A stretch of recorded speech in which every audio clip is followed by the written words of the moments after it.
एक बार की बात है। एक नगर में एक साहूकार रहता था। उसके घर में धन की कोई कमी नहीं थी, लेकिन कोई संतान न होने के कारण वह बहुत दुखी था। संतान प्राप्ति के लिए वह हर सोमवार को व्रत रखता था और पूरी श्रद्धा के साथ शिव मंदिर जाकर भगवान शिव और माता पार्वती की पूजा करता था। उसकी भक्ति देखकर एक दिन माँ पार्वती प्रसन्न होकर भगवान शिव से साहूकार की मनोकामना पूर्ण करने का निवेदन करने लगी। पार्वती जी के आग्रह पर भगवान शिव ने कहा कि हे पार्वती, इस संसार में हर प्राणी को उसके कर्मों का फल मिलता है और जिसके भाग्य में जो हो उसे भोगना ही पड़ता है। लेकिन पार्वती जी ने साहूकार की भक्ति देखकर उसकी मनोकामना पूर्ण करने की इच्छा व्यक्त की। माता पार्वती के आग्रह पर शिव जी ने साहूकार को पुत्र प्राप्ति का वरदान तो दिया, लेकिन उन्होंने बताया कि यह बालक 12 वर्ष तक ही जीवित रहेगा। माता पार्वती और भगवान शिव की बातचीत को साहूकार सुन रहा था, इसलिए उसे ना तो इस बात की खुशी थी और ना ही दुख। वह पहले की भांति शिव जी की पूजा करता रहा। कुछ समय के बाद साहूकार की पत्नी ने एक पुत्र को जन्म दिया। जब वह बालक 11 वर्ष का हुआ तो उसे पढ़ने के लिए काशी भेज दिया गया। साहूकार ने पुत्र के मामा को बुलाकर उसे बहुत सारा धन देते हुए कहा कि तुम इस बालक को काशी विद्या प्राप्ति के लिए ले जाओ।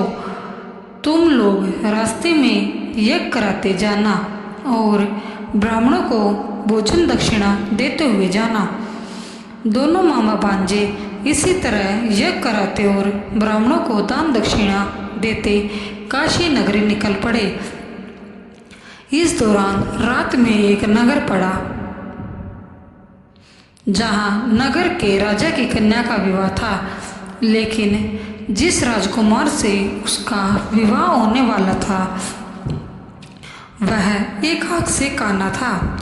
राजकुमार के पिता ने अपने पुत्र के काना होने की बात को छुपाने के लिए सोचा, क्यों न उसने साहूकार के पुत्र को दूल्हा बनाकर राजकुमारी से विवाह करा दूं। विवाह के बाद इसको धन देकर विदा कर दूंगा और राजकुमारी को अपने नगर ले जाऊंगा। लड़के को दूल्हे के वस्त्र पहनाकर राजकुमारी से विवाह करा दिया गया। साहूकार का पुत्र ईमानदार था, उसे यह बात सही नहीं लगी, इसलिए उसने अवसर पाकर राजकुमारी के दुपट्टे पर लिखा कि तुम्हारा विवाह तो मेरे साथ हुआ है, लेकिन जिस राजकुमार के संग तुम्हें भेजा जाएगा वह एक आँख से काना है। मैं तो काशी पढ़ने जा रहा हूँ। जब राजकुमारी ने चुन्नी पर लिखी बातें पढ़ी तो उसने अपने माता पिता को यह बात बताई। राजा ने अपनी पुत्री को विदा नहीं किया, फिर बारात वापस चली गई। दूसरी ओर साहूकार का लड़का और उसके मामा काशी पहुँचे और वहाँ जाकर उन्होंने यज्ञ किया। जिस दिन लड़का 12 साल का हुआ उस दिन भी यज्ञ का आयोजन था। लड़के ने अपने मामा से कहा कि मेरी तबीयत कुछ ठीक नहीं है। मामा ने कहा कि तुम अंदर जाकर आराम कर लो। शिवजी के वरदान अनुसार कुछ ही देर में उस बालक के प्राण निकल गए। मृत भांजे को देख उसके मामा ने विलाप करना शुरू किया। संयोगवश उसी समय शिवजी और माता पार्वती उधर से जा रहे थे।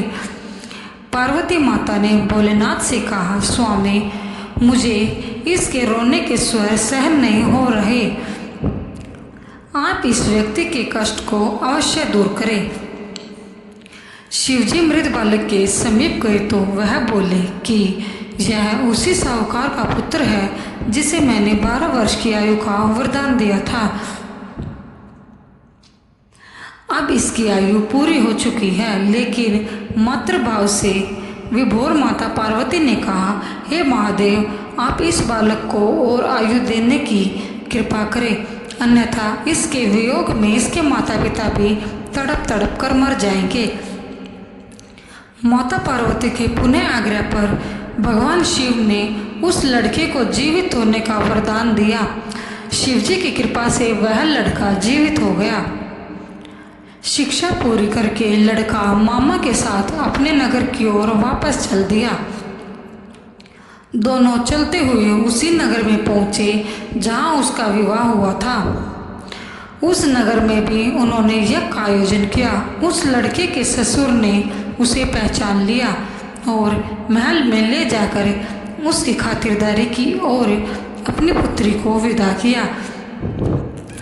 इधर साहूकार और उसकी पत्नी भूखे प्यासे रहकर बेटे की प्रतीक्षा कर रहे थे। उन्होंने पढ़ कर रखा था कि यदि उन्हें अपने बेटे की मृत्यु का समाचार मिला तो वह भी प्राण त्याग देंगे, परंतु अपने बेटे के जीवित होने का समाचार पाकर वह बेहद प्रसन्न हुए।